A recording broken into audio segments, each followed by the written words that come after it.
You're listening to the Pasco Podcast with Mike Carballa.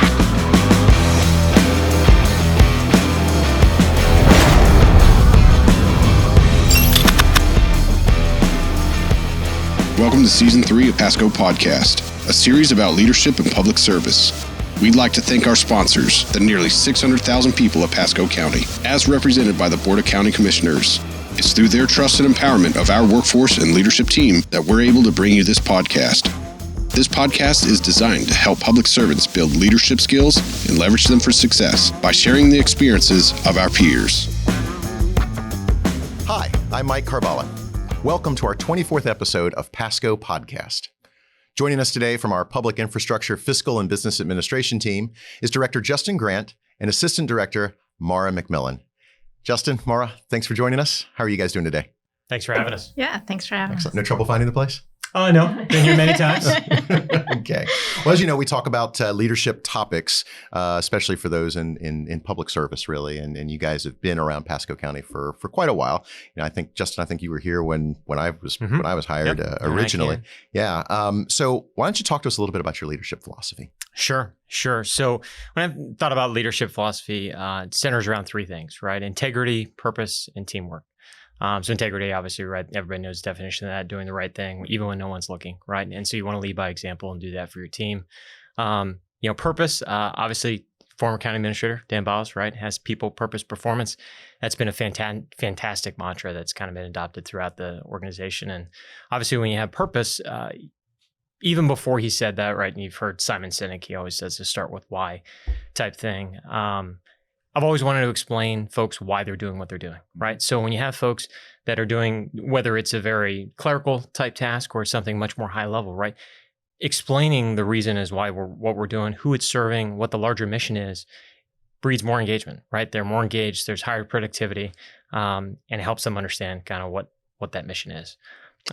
Teamwork, obviously, it's not about the we, it's about the, not about the I, it's about the we. We're a team driving towards a bigger mission. So it's exciting. Awesome. Maura, anything to add to that?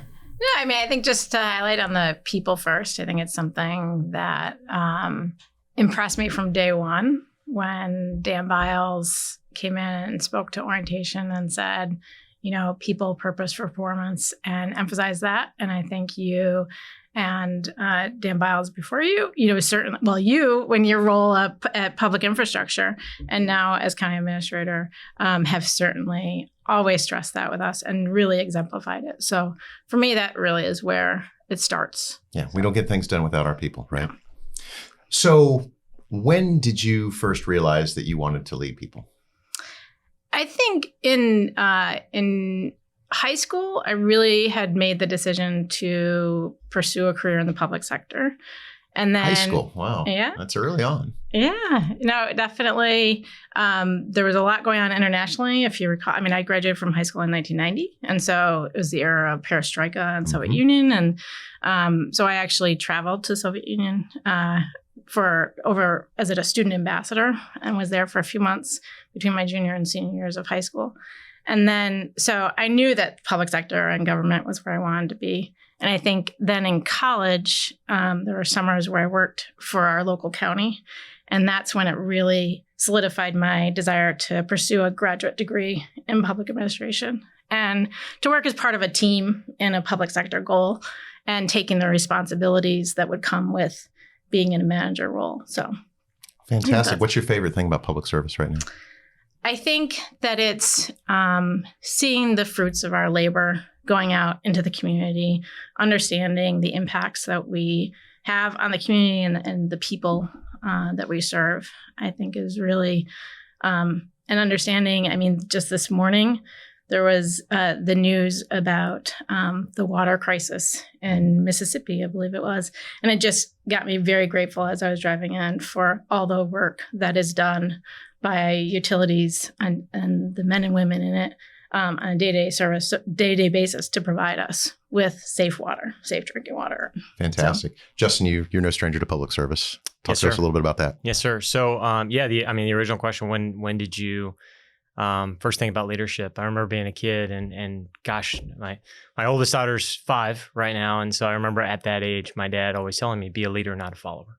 right? And constantly being encouraged, hey, stand for something, be in front of the pack, and lead, and I've always been very comfortable doing so. And my dad had a long career in public service, and so I've kind of followed in that same set of footsteps and been very comfortable doing the same thing. And like Maura said, right, you get to have an impact. You look at a lot of times and folks will ask you, you work in government, right? What is that like? And a lot of times in the news and things like that, things are much more at the national level and the federal level. And I'm always able to say, hey, I'm excited and I love working in the local level, right? Because you have an impact, right? You actually get to see, and you're closer to the ground level, right? Your altitude is a little bit lower. You influence in the decisions that you make, the things that your teams do, the agendas that we're bringing before the board every week, and the actions that they take have direct impacts on our community, right? Which is why I love our mission, right? We have a direct impact on those kind of things. So it's exciting. That's fantastic. And I like too how you guys tie together leadership and service, because leadership ultimately is about service to those that we're charged with looking out after, if you will. And then of course the mission is always fantastic. You mentioned your father, and I don't know if he was the biggest influence on your decision or not, but let's talk a little bit more about influences in your lives. Sure. Can you pull on that a little more? Absolutely. Dad was a huge influence on leadership, and his long and distinguished career was certainly a great example of what I can follow in. And I did time in public and private finance, and I remember making that transition back and having a long conversation with him and going, okay, right, this is kind of that pivotal point. And then, right at that pivotal point where I had the choice to go back to private banking and private finance, I chose to come to Pasco, right? And, think is very blessed that I made that decision, right? Great advice and from Dad, and of course prayed on that a lot, and have had a great career here for going on 8 years. You and I came in right around the same time. So he was a great influence, but you also have other things where you have some great leaders, right? I had the exceptional opportunity to work for a visionary professor at USF when I was over there, and so led one of the colleges there. Doctor, right? Very cerebral, but just amazing altitude, amazing vision across the organization. So learning a lot from that on how we apply that vision and got that both from your extremely academic type folks to your folks that were in the business office doing clerical work, right? And everybody buying into that mission. Mm-hmm. Conversely, right, you also are shaped by the negatives, right? By the folks that are not, right? They're the examples of what you don't want to embody when you get to leadership positions, right? And so, when you get asked the question, who is that most influential person in leadership? Leaders are always shaped by a number of different experiences. Mm-hmm. So it's usually not just one. Oh, fantastic. So Maura, you mentioned some of your early influence were actually world events that we probably shared around the same time period. Yeah. Any particular people or individuals, good or bad, that influenced? I think over the course of my career, just professionally speaking, it's really been an amalgamation of the fabulous mentors over the years. And from each person, I've learned, taken some very significant lessons that have then helped me in the next phase. So it's really been this amalgamation. So I've really been blessed with talking about being blessed with having worked with a number of fabulous people over the years. So I'd say that. I say that it's taking a lot from a variety of people around you. A lot of different places there. Yeah, that's fantastic. You mentioned lessons. Maybe we can talk a little more specifically about some lessons, successes, good or even bad, that perhaps you've learned over the years. Well, I think the greatest lesson is to understand that we're all human, and that we, despite our best efforts, will from time to time certainly make mistakes. And I have certainly over the years grown to accept my own mistakes. I know one of my early mentors taught me very much about, not letting perfection be the enemy of good, right? That old saying. And I had always been a very, very much a perfectionist and a workaholic. And so over time understood that I couldn't balance work and life and everything and serve teams well if that was what I was always striving for, as perfection.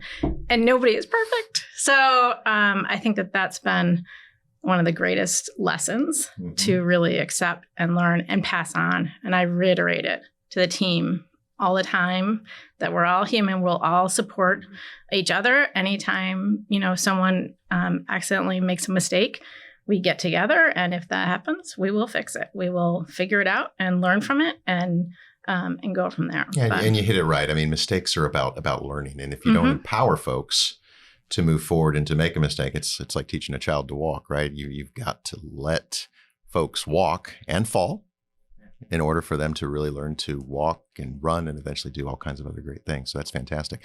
Justin, same question back to you. Yeah, absolutely. I mean, drawing on something Maura said, be humble, right? Absolutely. And just being a human and going through leadership roles and being trusted with a lot of responsibility, you have to be humble, right? And be humble, not just for yourself and your own actions, but for your team, right? And we always talk about one of the tenets of great leaders, right? That they're willing to accept the responsibility for whatever's going on with the team, right? And so be able to do that, praise them in public, right? And if you ever have to kind of go through and have those learning moments, you do that in private, right? And you work through those kind of things. And the other thing that it's something that actually you and I talked about quite a bit when we're working together over in public infrastructure, make complex things simple, right? So we're in, I know, certainly watched the last podcast with you and Dan and surprised, right? It was a leadership conversation, first and foremost, but you guys are both technical folks. And I love Dan's kind of preface coming in. And I think about some of the nature of what we do, right? We're numbers folks, right? That's what we're responsible doing and going through. And it's very easy to kind of fall into those details and get very complex. And you may know all the answers and spend hours analyzing things and in the war room with your team and all the different scenarios. But when you leave that war room and you've got to explain that to other audiences, whether that's the public, it's the board, it's whoever, make complex things simple. Don't try and talk above things, no matter what your role is, whether you're a director or you're just coming in and starting your career, right? Try and take those things and say them in a way that you would say to your 10 or 11-year-old cousin, right? And say, hey, here's what this means. Yeah, I think Colin Powell said that leaders are great simplifiers, and to be able to distill the complex, every issue is complex that we deal with, even at local government. And I agree with everything that you're saying. It's far more rewarding. You see a lot more of what's going on at the ground level, and you impact better. But being able to distill information and break it down to its core essence, and then really you reflect that against your strategic plan, your mission, your values, and kind of cuts to the chase, and you can really make the complex work and make better decisions that way. Stephen Covey talks about sharpening the saw, and so as leaders, it's important that we continue to sharpen our leadership skills, if you will. What steps have you made personally to kind of keep your leadership skills sharp? Absolutely. Well, first, I'm thankful, as I'm sure most of the world and our organization is, that COVID is starting to enter a different phase, and we're starting to have a lot more personal interaction. I know a lot of us were missing a lot of those things, and I've had the fortunate opportunity to serve in a number of different organizations, one of which is FGFOA. So I was the president of the local chapter. And so really enjoy being able to bring that group back together, have physical meetings, right? Go to conferences, do those kind of things, have those, intellectual discussions over food and drink and things like that, and discuss different thoughts and ideas and leadership situations, right? And kind of learning, okay, great, you've handled this situation in a certain way, and getting their thoughts and opinions on those kind of things. So professional organizations, I've also had the opportunity, right, actually to go with you guys to FCCMA, and that's been fantastic. Dealing with other professionals in the industry and learning from them and doing that. Yeah, professional associations are good for that, and they keep you focused on things. How about you, Maura? Yeah, well, I think definitely, post-COVID, we are trying to get back, have training and going, and even coming from Land O'Lakes over here to Newport Richey more often, and to take advantage. The team is definitely taking advantage, starting to take advantage more and more of training opportunities. And I think for personally, I am trying to make sure that I explore those opportunities and set aside time for them. So blocking out time to make sure that it's prioritized, and keeping my eye out for not only the more established kind of training and the formalized training, but also just keeping my ears out around us and learning from the professionals that come into the office and are sharing what they've learned. So it's kind of keeping an ear out for new approaches and continuing to listen to other team members and learning from them, and also am being adaptive to their needs. So yeah, I really like what you said there, especially about learning from others, Mm-hmm. right? I mean, we often sit here and we look up at these revered idols of leadership, and well, what can we learn about this? What can we learn from this person? And really, in your own teams, we've got people, formal or informal, in terms of leaders that work for us, work with us side by side, and you can learn something from anyone. And that's really awesome. Within your teams, obviously, we talk about deepening the bench, identifying and getting the next group to sort of take our places. I mean, we just even in public infrastructure right now, a little bit of a vacuum as people get promoted and we move on. Talk to me a little bit, Justin, about how you identify and raise leaders within your department. Sure, absolutely. I think it goes back to purpose, right? So we talk a lot about the people, purpose, performance, and the purpose being folks understanding kind of why they're doing what they're doing. You can easily identify the folks, I say easily, but you have that gut kind of feeling that when you're dealing with certain folks, you can see the passion, you can see where their heart lies and where they really want to be there, right? And the folks that are there for public service for the right reasons, and they constantly ask the question of why, right? And so something that it's an old proverb. There's Bible verses that are related to it as well, right? But we talk a lot in the office, and Maura's heard me say this probably a number of times, right? Teach people to fish, right? So the old proverb that says, right, you give a man a fish, you feed them for a day, right? You teach a man to fish, you feed them for a lifetime. And so you see those folks that have that drive, that want to serve and want to do those things, they want to learn to fish, right? And so it's kind of our job as leaders in our office to teach those folks to fish, teach them both the technicals, but also teach them leadership. As we're learning from them, they're learning from us and doing those kind of things. When you have those type of relationships, those folks are the ones that start to get, as you say, deep in the bench, be ready for that next level of public service. Fantastic. Maura, through your experiences. Well, I would say, part of, just tacking on to what Justin was just saying, in terms of identifying leaders on the team, it's making sure that we're keeping our eyes out and really listening to what they're saying. So seeing that all team members step up on a daily basis and take leadership in addressing either smaller challenges that just happen to come up in an office setting, or larger, kind of cross branch or cross county issues. But I think it's just being mindful and paying attention to all of their actions so that we can identify, even those things that just naturally happen. And in that way, I think that leaders almost identify themselves for you. Like if you're really being mindful of that, they will step up and they will just, by their actions, identify themselves as the next generation leader. And then it's just up to us to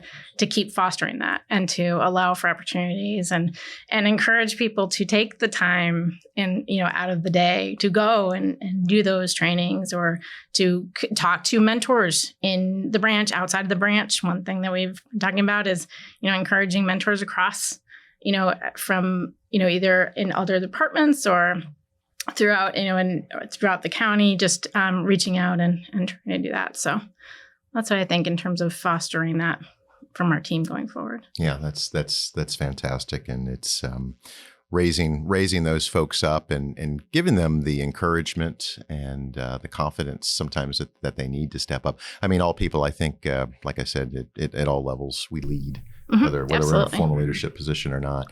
But for those that really want to try to come up and do those things, it's giving them the encouragement to really know that they can do it. If they want to do it.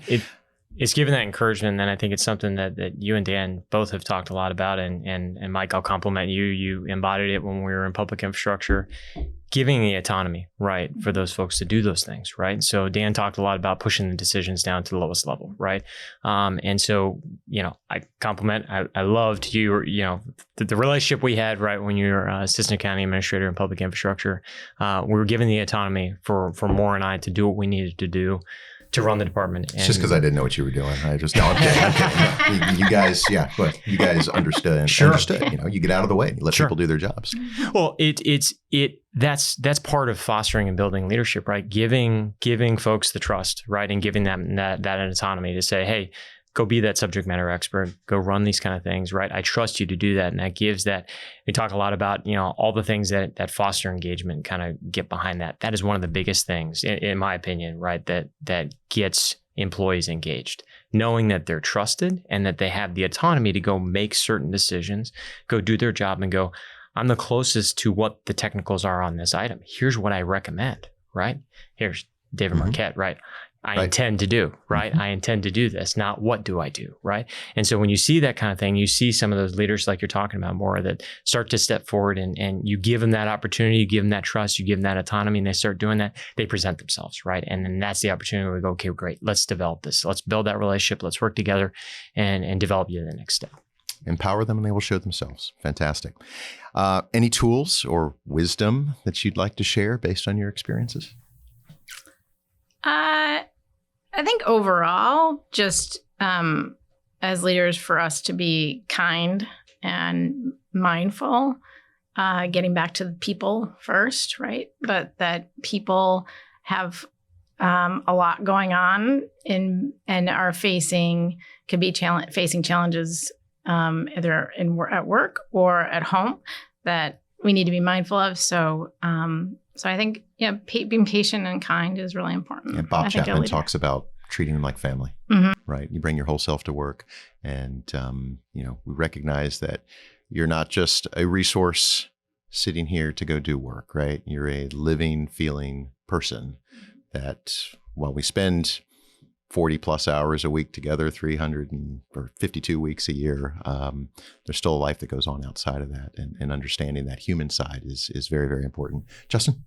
Yeah. So I'll give one technical and one non-technical, right? Mike laughs. I can't not do a technical, right? He can't help himself, can he? All right. But the technical one being, when you're leading, right? What is one of the number one things? We just did a SWOT with our office, right, and our team, and constantly trying to focus on improvement, right? And go through those kind of things. And no matter whether it's public service or it's private, one of the main things that's always mentioned is communication, how to get better, right? And communication is always one of those things that's an opportunity, it's a threat. It always kind of lands in those two boxes in varying degrees of importance. And so one of the things that we really try and work on with our team and what I advise for other leaders is be clear and intentional with your communication, right? And so one of the big tenets that we have, right, I know in our branch and in our office is have agendas, right? And one of the things that is really important for folks when they want to be as respectful as they can of each other's time, right, is trying to be purposeful about meeting together and working on different things, whether that's something super complex or something relatively simple, right? Have an agenda, outline it well, so folks are being respectful of each other's time and doing those kind of things. And the other thing is be genuine, right? We've talked a lot about being humble and being, recognizing that folks are human. It's been said a number of different ways, right, that some of the greatest leaders are the ones that people would follow, even if they're not in the position of power, right? And so you don't get to be that way unless you're genuine, and you generally make folks know that you care about them and have conversations. And how are your family? How's your kids? How are those kind of things going? And recognize that it's not just about coming in and building a budget or filling work orders and doing those kind of things. So. Yeah. Well, and like you say, meaning it, being genuine about Sure. it. It's one thing I can check the box and ask you, Sure. how are your kids today? It's Sure. another thing you tell me something about your kids, and maybe I follow up on that later in the week. Hey, is your daughter still sick? Absolutely. How's that going? Absolutely. Those types of things. So again, it's about treating people like people and like family, because we are together long enough. So I don't know. Anything else you guys want to add? Parting shots? No? Well, what's your biggest goal here taking on the new role? Well, right now it is being a sponge, guys. I'll be honest with you. It's one of these things where you realize that there is a lot out there. I mean, even today, I've met with a lot of public safety folks, learning a lot about homeless things that go beyond what we did in public infrastructure. And I'm simply amazed simply amazed at the amount of reach and work that we do here in this county. And so, yeah, right now it's still soaking it all in.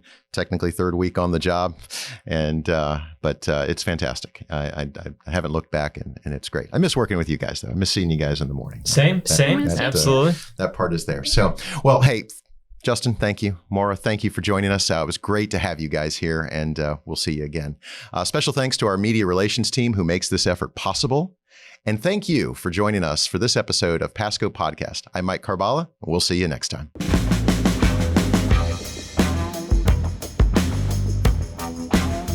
For more information on Pasco County government, please visit mypasco.net and check us out on Facebook and Twitter.